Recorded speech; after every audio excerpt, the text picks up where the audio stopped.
Mesdames et messieurs, bienvenue à ce 13h au sommaire. Enfin, un accord trouvé entre le gouvernement et les transporteurs pour la mise en place de leur fêtière. Une première au Burkina dans ce secteur pour mettre fin aux voix discordantes pendant les tractations. En attendant l'élection du bureau, c'est un nouveau départ qui s'annonce dans le secteur des transports. On en parle en début de journal. À suivre également la une ce mardi 25 février, le mardi gras qui annonce le carême chez les catholiques. Un petit cours d'histoire sur l'appellation mardi gras avec Carole dans une quinzaine de minutes. À l'international, le coronavirus frappe à la porte du Milan. Il est seulement à 1 heure de route et la capitale espagnole déjà paralysée, économiquement et socialement désert. Voilà pour le sommaire. Mesdames et messieurs, mais c'est à Nouakchott, en Mauritanie, que nous ouvrons ce journal avec l'audience que le président du Faso vient d'accorder aux hommes d'affaires en marge du sommet du G5 Sahel.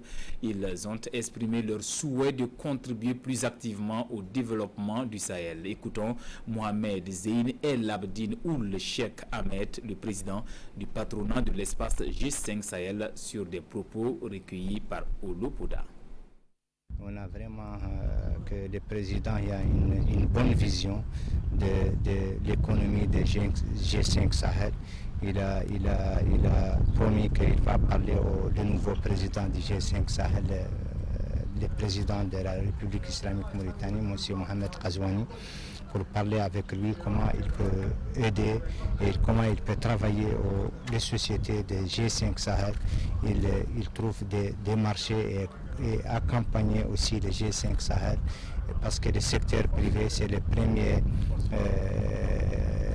il peut faire l'emploi et donc on a bien discuté et tous les présidents ils sont parlé et on a aussi demandé le président, il parle avec les autres présidents pour comment il peut donner des avantages des hommes d'affaires des G5 Sahel dans tous les pays des G5 Sahel.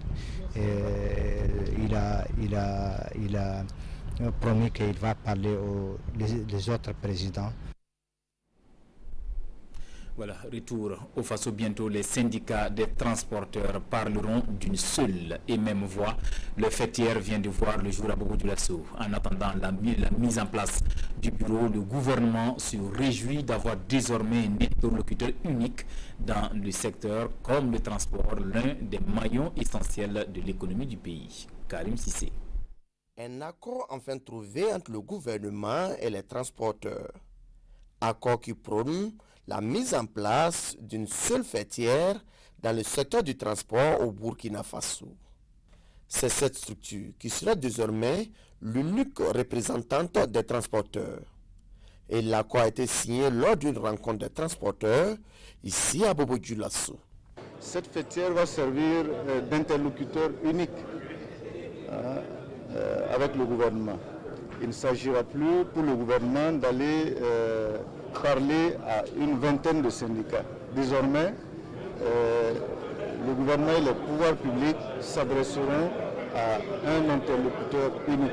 À cette rencontre, les transporteurs ont sonné la grande mobilisation. Une mobilisation signe de satisfaction et d'un nouveau départ en vue de relever de nouveaux défis. Vous voyez l'engouement de tous les transporteurs du Burkina. On se réjouit aujourd'hui de l'effectivité de la mise en place de cette fêtière. Bon, vraiment tant attendu. Vous savez, depuis 18 mois, on est là-dessus. C'est des réunions jusqu'à des heures très tardives. Le secteur du transport est un maillon essentiel pour l'économie du Burkina Faso. Vu l'importance de ce secteur pour le pays, les transporteurs comptent travailler main dans la main pour soutenir le bureau qui sera élu. On reste sur place à Sia aux côtés de ces transporteurs. La caisse mutuelle du Burkina Faso vole à nouveau au secours de l'UNATRAF avec un chèque d'environ 90 millions de francs CFA sous forme de prêt destiné à 239 bénéficiaires, tous des transporteurs, en vue de renforcer leurs activités. La remise du chèque en image avec Karim Sissé. Un chèque d'une valeur de plus de 89 millions de francs CFA remis ici à l'UNATRAF, l'Union des transporteurs routiers autonomes du Faso. C'est un prêt accordé à cette structure par la Caisse mutuelle du Burkina Faso. À travers ce geste, il s'agit de renforcer les activités des bénéficiaires. Et ce groupement nous a paru sérieux au regard des activités qu'il mène, au regard des projets qu'ils nous ont présentés demandant le financement.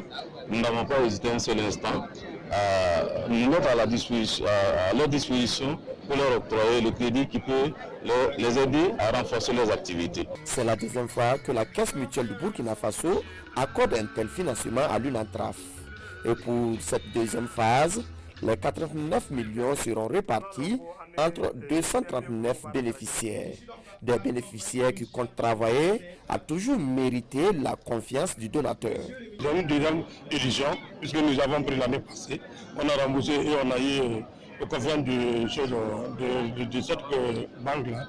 Et on a pu avoir au moins jusqu'à 100%. Donc voilà pourquoi nous sommes en train de renouveler cette deuxième édition.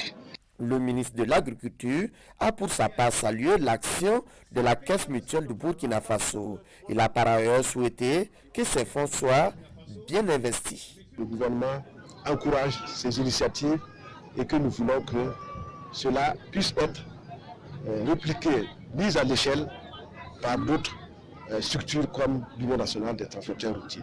12 mois, c'est le délai de remboursement du prêt octroyé aux bénéficiaires. Si ce délai est respecté une fois de plus, la structure donatrice compte augmenter la cagnotte pour la prochaine fois. Le mandat des membres de la Task Force s'achève le 19 mai prochain et c'est à Ouagadougou qu'ils se sont donné rendez-vous depuis hier pour leur dernière réunion annuelle sur la libéralisation des échanges dans l'espace CEDEAO. Toujours des entraves et c'est le lieu de faire des recommandations en vue de la dynamisation de la Task Force, un outil d'intégration sous-régionale. Ali Doubadini, Estelle Judith Assogba. La libre circulation des personnes et des biens est la mission dévolue à la Task Force. Les membres dédiés à cette tâche ont été installés le 20 mai 2016 à Ouagadougou par le président du Faso, Roch-Marc Christian Kaboré. Et depuis lors, ils travaillent au renforcement de l'intégration régionale dans l'intérêt mutuel de la communauté des États membres de la CEDEAO et pour le bien-être des populations. À 3 mois de la fin de leur mandat, ils se sont donné rendez-vous à Ouagadougou à la faveur de leur dernière réunion annuelle. La Task Force, le rôle numéro 1, c'est de s'imprégner bien de l'actualité de la libre circulation des personnes et des biens et de rapporter les faits, les problèmes aux instances de la CEDEAO, notamment au Conseil des ministres et à la conférence des chefs d'État, de proposer des solutions. Ces membres se penchent également sur les difficultés opérationnelles de la Task Force, les facteurs de risque et les perspectives. Tout récemment, vous avez appris que la frontière le Nigeria a fermé ses frontières avec le Bénin et le Niger. Tout ça, c'est des difficultés parce que ça impacte sur la population, également sur les instances financières. Donc ce n'est pas une bonne chose, mais nous sommes là en train d'essayer de voir dans quelle mesure les gens vont prendre conscience de cette libre circulation des personnes et des biens. On ne peut pas faire des textes sans les respecter. Donc notre objectif est que les textes communautaires qui ont été signés et ratifiés par les différents pays soient respectés et doivent être traduits pratiquement sur le terrain. La mise en place de la Task Force sur le schéma de libéralisation des échanges est une initiative des chefs d'État et gouvernements à l'occasion du sommet extraordinaire tenu le 25 octobre 2015 à Dakar, au Sénégal. Autre point de l'actualité, nous parlons éducation, santé, infrastructure, eau et assainissement, des promesses à l'action. Où en est-on dans ces secteurs? Le Ganzourgou apprécie les efforts consentis par le gouvernement. L'évaluation se veut citoyenne sur initiative de l'Assemblée nationale avec l'appui du Centre parlementaire canadien. De retour de Zorgo, Idrissa Warga et Caroline Ouaré, reportage. C'est la mission phare de l'Assemblée nationale qui est ainsi en œuvre, l'évaluation de l'action gouvernementale. Venus de toutes les 8 communes de la province du Ganzourgou, ces représentants des différentes composantes de la population jouent leur rôle. En 2 jours, ils doivent apporter leurs avis critiques sur les réalisations faites en leur faveur par le gouvernement dans le domaine de l'eau et de l'assainissement, de la santé, des infrastructures et de l'éducation. Une initiative de l'Assemblée nationale mise en œuvre ici dans le Ganzourgou par 2 députés de la province. Nous sommes obligés, nous, en tant que représentants des populations, de faire en sorte que tout ce qui est réalisé et réalisable au niveau de cette province-là, que les gens s'en accaparent. Exercice de redevabilité dans lequel le citoyen veut bien prendre part. La coordonnatrice des femmes de la province salue l'initiative et appelle à son institution. Nous femmes, nous sommes très contentes de participer à cette rencontre car cela nous permettra, et ensemble avec tous les participants, de savoir ce que le gouvernement a pu faire et ce qui reste à faire.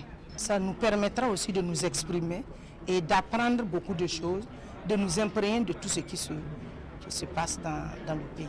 Tout comme le Ganzougou, 5 autres provinces du Burkina dont le Tui, le Gourma, la Tapoa, le Kénodougou et l'Oubri-Tenga sont bénéficiaires de ces évaluations citoyennes, évaluations qui concernent la période 2016-2019. Le but de l'activité est d'offrir dans les futures réalisations à partir des critiques des services répondant aux attentes des populations. Je le disais en début de journal, nous sommes mardi 25 février, un mardi particulier pour l'Église catholique car il est appelé Mardi Gras. Interrogeons un peu l'histoire depuis l'Antiquité pour en savoir plus sur le Mardi Gras en prélude au carême catholique. Martin Zerbo, Mireille Carole Tougouma. Mardi Gras, mardi qui précède le mercredi des cendres chez les fidèles catholiques, mardi qui précède le temps de carême. D'origine païenne, c'est au Moyen-Âge que l'Église catholique lui donne un autre sens. Mardi Gras est une fête dans l'Antiquité et qui consistait à célébrer la fin de l'hiver. L'hiver, c'est du 21 décembre au 21 mars inclus. Et ce n'est que bien plus tard, au Moyen-Âge, que cette fête a été christianisée pour permettre aux chrétiens d'entrer en carême avec un air joyeux. L'Église, pour mettre un frein, disons, aux fêtes traditionnelles qui se célébraient en cette période qui précède le carême, demandait justement qu'on finisse tous les repas gras et savoureux et toute la viande qu'il y avait en préparation justement du mercredi des cendres qui allait commencer le lendemain. De nos jours, le Mardi Gras reste plus ou moins connu dans nos sociétés africaines. Toutefois, il doit être célébré avec sobriété dans un esprit de recueillement en préparation du carême. C'est une pratique que nous avons héritée, ce n'est pas une observance rigoureuse. On peut le faire comme on peut ne pas le faire. Recommander, ça dépend des personnes, mais ici en Afrique, c'est moins vécu et c'est même mal connu. C'est mal connu parce que beaucoup ne savent pas ce qu'est le Mardi Gras. Par contre, dans les sociétés occidentales, c'est vécu avec un esprit carnavalesque. Il y a le carnaval qui donne vraiment cette allure festive au Mardi Gras. Rechercher la sobriété pour nous, comme nous recommande Saint-Pierre, est peut-être l'attitude plus juste, plutôt que de rechercher nécessairement un moment de festoiement exagéré où on se surcharge de nourriture et à la fin on n'entre pas bien dans le carême comme ça. Demain donc commence le temps de carême pour les catholiques, 40 jours pendant lesquels le clergé recommande prière, pénitence et partage. Faire de la culture un tremplin pour la paix et la cohésion sociale au Burkina, l'association d'Akupa du Boulgoum y croit. Elle a organisé le week-end dernier une soirée culturelle, au cours de laquelle les troupes ont rivalisé de talents en danse et chansons qui prônent le vivre ensemble. Constant Koulibaly, Tanga, Robert Kafando. À cette soirée, 5 troupes de danse, 10 passages à raison de 2 passages chacune. Et à l'arrivée, c'est la troupe Songra de Garango qui remporte le premier prix d'une valeur de 50 000 francs CFA plus une attestation.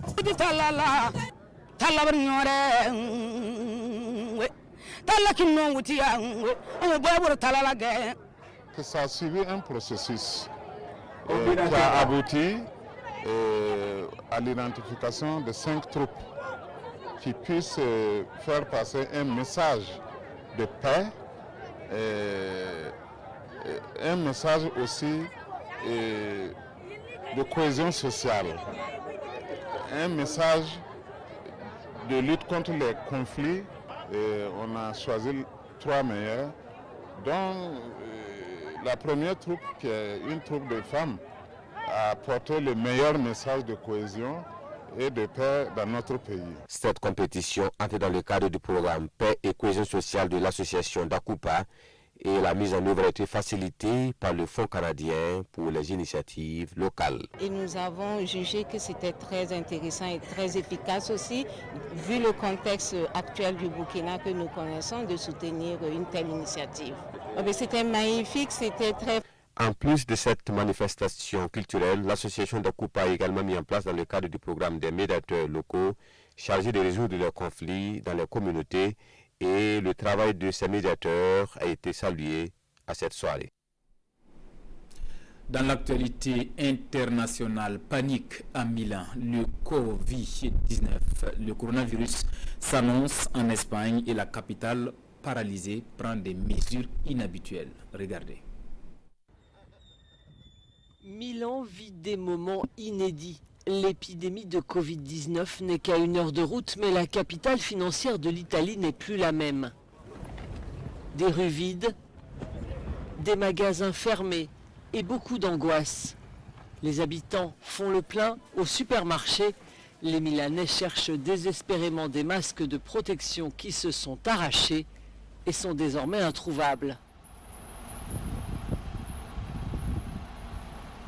On essaye de ne pas y penser en espérant que ce sera bientôt fini, mais d'un autre côté, on commence à paniquer en entendant d'autres personnes, des amis et des parents en parler. On ne sait pas trop comment faire face à cela. Les pharmaciens ont été les plus exposés à l'angoisse ambiante ces dernières heures. Il leur a été également conseillé de porter des masques et de parler aux clients en gardant une certaine distance. C'est très exigeant et nous ne voulons pas montrer que nous sommes fatigués. Il est difficile de continuer à dire que nous sommes à court de masques. Nous devons rester très professionnels et donner les bons conseils à tous nos clients. Dans ce taxi, notre chauffeur tente de se protéger comme il peut. On aère la voiture, ici on a du désinfectant pour les mains, on désinfecte le véhicule en nettoyant toutes les surfaces que les gens ont touchées et c'est reparti. La vie nocturne dans la ville la plus animée et la plus dynamique d'Italie s'est éteinte. Les mesures de précaution ont ciblé ce que les Milanais aiment le plus, leur vie sociale. Les cinémas, les théâtres et les musées ont fermé et le resteront pendant au moins 7 jours. Nous sommes dans le quartier de Navili, le cœur de la vie nocturne milanaise.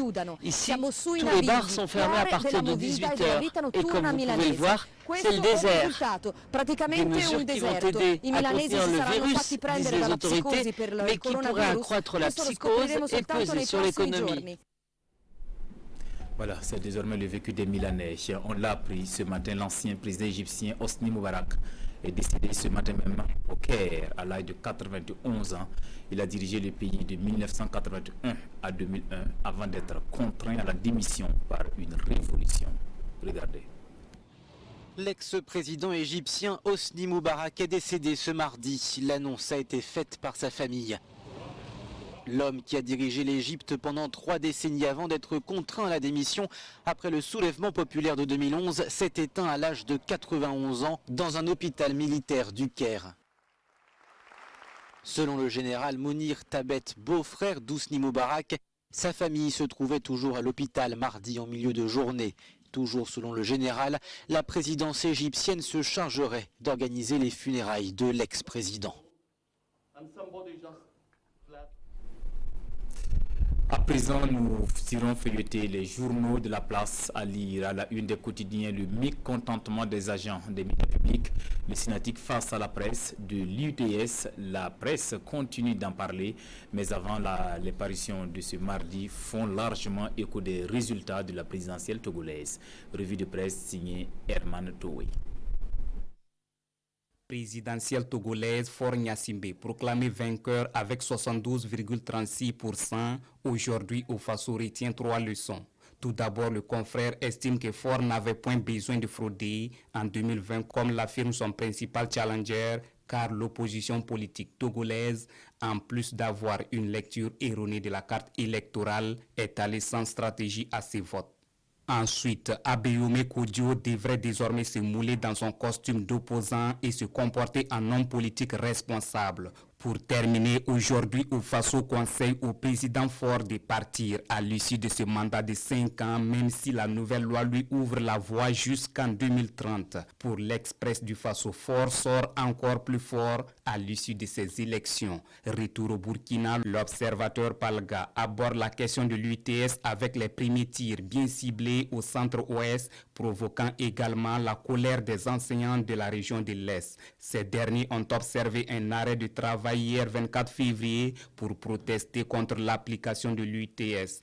Parallèlement à Koudougou, les travailleurs de l'éducation ont pris d'assaut le théâtre populaire pour signifier leur rejet de son application, précise l'observateur.